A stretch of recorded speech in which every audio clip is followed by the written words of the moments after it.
अस्सलाम वालेकुम नाज़रीन, इस एपिसोड के आगाज में हम देखते हैं कि जब यगीत फातिमा के पीछा करते करते उस जगह पर पहुंचता है जहां पर फातिमा खड़ी होती है और वह जैसे ही फातिमा को बुलाता है तो वो फातिमा नहीं बल्कि हलीमा होती है, जिसे देखते साथ ही यगीत चौंक जाता है। और इसके बाद हमें वो मंजर दिखाया जाता है जब कबीले में फातिमा वही शाल लेकर घोड़ों के पास आई थी जहाँ हलीमा पहले से ही मौजूद थी। फातिमा ने हलीमा को कहा था, मेरी सोच के मुताबिक यगीत मेरा ताकुब कर रहा है, लो बहन, और वो चोगा हलीमा को पहना दिया था। तो हलीमा ने कहा था, आप जाएं बहन, मैं जानती हूँ कि मैं इसके साथ क्या करूंगी। और हलीमा घोड़े पर सवार हुई थी और इस तरह यगीत को चकमा देकर वो कबीले से रवाना हो गई थी, जबकि फातिमा पीछे से ये सारा मंजर देख रही थी और यगीत कबीले से रवाना हो गया था। और फिर इस मंजर के बाद हलीमा यगीत से पूछती, खैर हो यगीत साहब। यगीत पूछता, आपकी बहन कहाँ है हलीमा खातून? तो हलीमा कहती, क्या आपको आपका जवाब नहीं मिला? अभी तक मेरी बहन के लिए क्यों ललचा रहे हो? तो यगीत कहता है, आपकी बहन गलती कर रही है और आप इसकी हिफाजत कर रही है। वाकई? तो हलीमा कहती, आप भी ऐसी खातून का पीछा करके गलती कर रहे हैं जिसकी आपके साथ कोई दिल लगी नहीं है यगीत साहब। यह सुनकर यगीत बिना जवाब दिए गुस्से के साथ वहां से रवाना हो जाता है।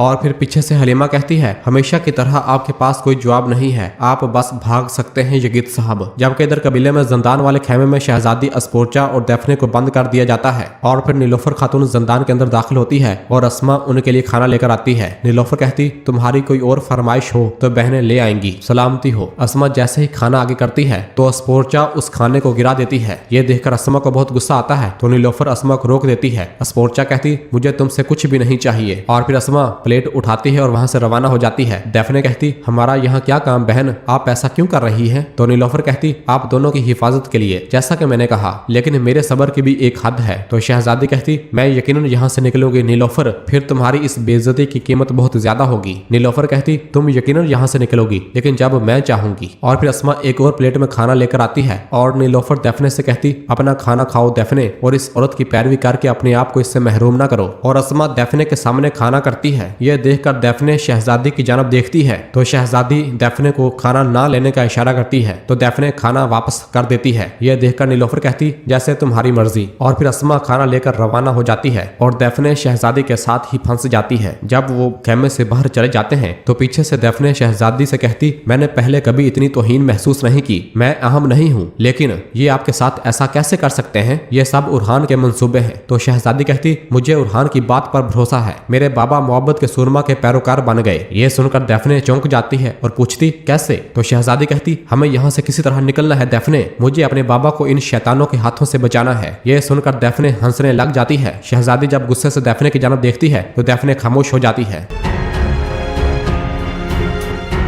जबकि इधर जंगल में फ्लादियोस फातिमा का इंतजार कर रहा होता है और नदी के किनारे उसी जगह पर खड़ा होता है जहां वो पहली बार फातिमा से मिला था और अपने दिल में कहता है, तुम आओगी ना फातिमा? मैं कौन हूँ? मैं यहाँ किस लिए हूँ? मैं कौन हूँ? इस दौरान ही पीछे से फातिमा वहां आ जाती है। उसके कदमों की आहट सुनकर फ्लादियोस बहुत खुश होता है और पलट कर फातिमा की जानब देखता है और कहता है, मुझे लगा कि तुम नहीं आओगी। फातिमा कहती, मैं सफर पर थी, देखो मैं पहुंच गई हूँ, मैंने तुम्हें ज्यादा देर तो इंतजार नहीं करवाया। तो फ्लादियोस कहता, इस बारे में मुझसे पूछो, मुझे लगा कि तुम्हारे इंतजार में जिंदगी गुजर गई। फातिमा कहती, अगर तुम इस मुख्तसर इंतजार से थक गए हो फिर मैं चली जाऊं। तो फ्लादियोस कहता, तुम कह रही हो कि तुम जल्दी आ गई। फातिमा कहती, तुम्हें लगता है कि तुम मुझे जानते हो लेकिन तुम नहीं जानते। फ्लादियोस कहता, मैं जानता हूँ, जब मैं तुम्हारी आंखों में देखता हूँ मैं देखता हूँ कि तुम्हारे दिल में क्या है, लेकिन मैं ये सुनना चाहता हूँ कि क्या तुम्हारे दिल में मेरी जगह है? फातिमा कहती, जब तुम देख लेते हो तो फिर क्यों पूछ रहे हो? फ्लादियोस कहता, देखना अलग है, अपने प्यारे के लबों से ये सुनना बिल्कुल अलग बात है। मैं तुम्हारी आंखों में खो गया और मैं तुम्हारे दिल के समुंदर में डूब गया, वो सख्त और थका देने वाले एहसासात,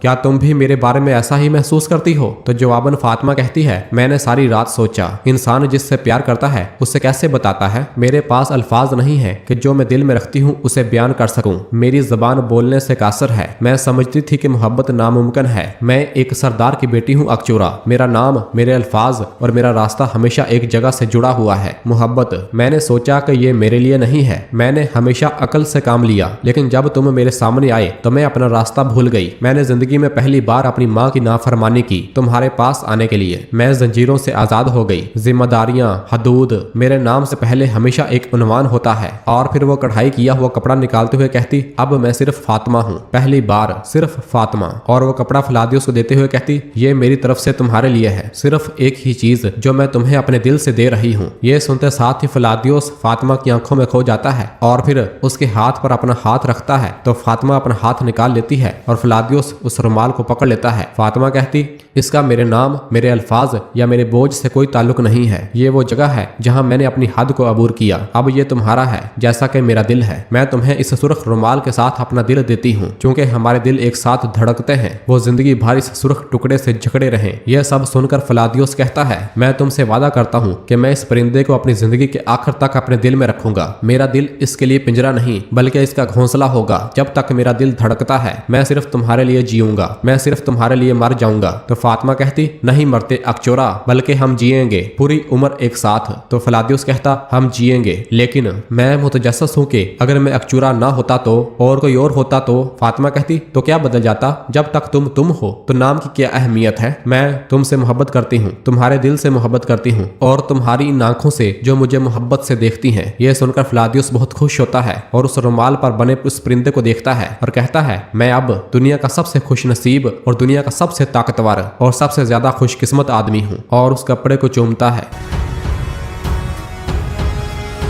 जबकि इधर काई कबीले में उस्मान साहब कबीले वापस आ चुके होते हैं और सब लोग उस्मान साहब को खुश आमदीद करते हैं और उनका इस्तकबाल करते हैं। उस्मान साहब उनका शुक्रिया अदा करते हैं और आगे बढ़ते हुए मलहून के पास आते हैं। मलहून कहती, खुश आमदीद हजूर, आप थके हुए लग रहे हैं। उस्मान साहब कहते, मैं ठीक हूँ खातून, मैं ठीक हूँ। मेरे पोते कहाँ हैं? हमें मश्क करनी थी। मलहून कहती, आप बीमारी की हालत में वहाँ गए, अब आपको आराम करना चाहिए। किसी दौरान उस्मान साहब गिरने लगते हैं तो मलहून और गोंजा फौरन उस्मान साहब को पकड़ लेती हैं और पूछती हैं, बाबा क्या आप ठीक हैं? उस्मान साहब कहते, मैं ठीक हूँ, मैं ठीक हूँ। और जैसे ही 2 कदम आगे बढ़ते हैं तो एकदम जमीन पर आ गिरते हैं। ये देखते साथ ही मलहून, गोंजा और बाकी सब खवातीन उस्मान साहब को पकड़ती हैं। सब लोग इकट्ठे हो जाते हैं और उस्मान उस्मान हजूर पुकारते हैं। और फिर गोंजा बुलंद आवाज से कहती, सिपाहियों जल्दी करो, हकीम को बुलाओ। एराज भी चीखते हुए कहती, किसका इंतजार कर रहे हो, जल्दी करो। और उस्मान साहब बेहोश हो जाते हैं और मलहून बुलंद आवाज से उस्मान पुकारती है। जबकि दूसरी जानब हेक्टर आर्मागेदोन अपने आदमियों के हमरा अपनी फौज को लेकर आगे बढ़ रहे होते हैं। तो रास्ते में हेक्टर कहता, तुम्हारे ख्याल में इतनी खामोशी अजीब नहीं है आर्मागेदोन? और आगे बढ़ते हैं कि इतने में ही उरहान साहब अपने सिपाहियों के हमरा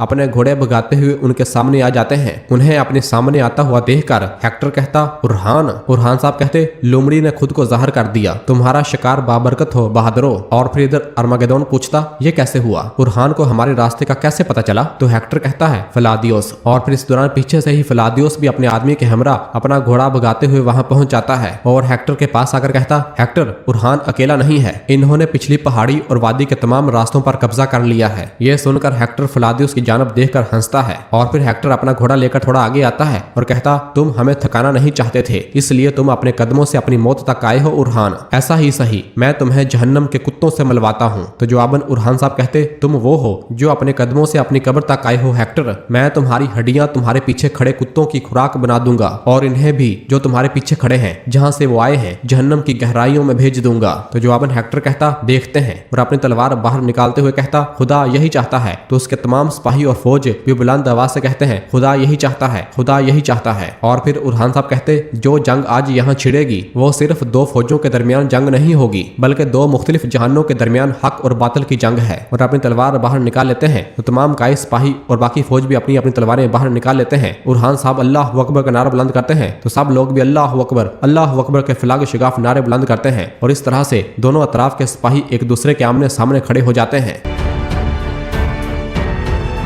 और नाजरीन, इसी जगह पर एपिसोड खत्म हो जाती है। अब हम मिलेंगे जुमेरात यानी गुरुवार को नई एपिसोड के साथ। वीडियो को लाइक कर दें और जिन दोस्तों ने अभी तक चैनल सब्सक्राइब नहीं किया वो जल्दी से चैनल सब्सक्राइब कर दें और बेल आइकन यानी घंटी वाले निशान को भी प्रेस कर दें ताकि आने वाले एपिसोड्स आपको आसानी मिल सकें। दुआओं में याद रखें। अल्लाह हाफिज।